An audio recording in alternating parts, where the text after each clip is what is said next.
عمرك حسيت انك متعشم في ربنا سبحانه وتعالى قوي يفرحك وكنت بتتاجر معاه كده وبتعمل حاجات خير رغم انك تعبان، وبعد كده تلاقي ان مفيش اي حاجة حصلت؟ لو حسيت بده محتاج ان انت تفتكر قصة سيدنا موسى عليه السلام. سيدنا موسى لما قتل حد من غير ما يقصد وسافر من مصر لمدين، كان تعبان جدا جدا جدا. كان انت متخيلين هو هربان اولا، ففي صراع نفسي وخوف رهيب، غير انه كان اصلا جعان لدرجة انه لما وصل مدين كانت امعائه طالعة لبره، ومن كتر بقى المشي وكده كانت رجليه متقشرة، فكان يعني في حالة صعبة جدا، وكان عايش على ايه؟ في الاكل ورق الشجر. فسيدنا موسى في الحالة اللي هو تعبان فيها قوي لقى بنتين واقفين اول ما وصل مدين، بيسقوا الاغنام بتاعتهم، بيحاولوا يسقوا الاغنام بتاعتهم، لكن هم واقفين ورا خالص.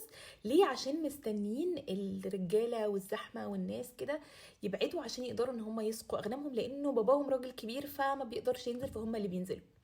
فسيدنا موسى لما شافهم رغم تعبه راح سالهم يعني ما خطبكما؟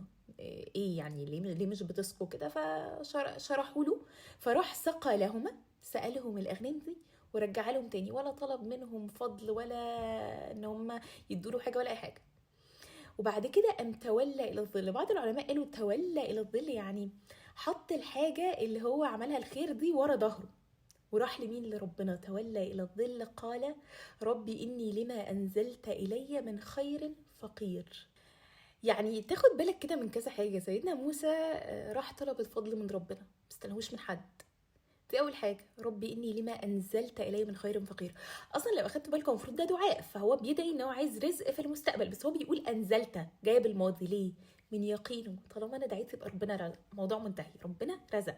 عشان كده النبي صلى الله عليه وسلم يقول ادعوا وانتم موقنون بالاجابه، انا متاكد ان ربنا هيجيب لي.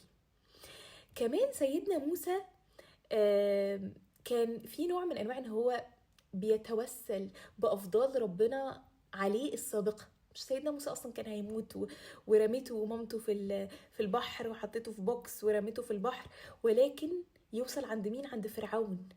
وربنا سبحانه وتعالى كده يلقي كده في قلب امرأة فرعون ان هم يخلوه ويربوه، ففي الاخر ربنا نجاه من الموت. مش بس نجاه من الموت، خلاه يتربى في قصر الملك.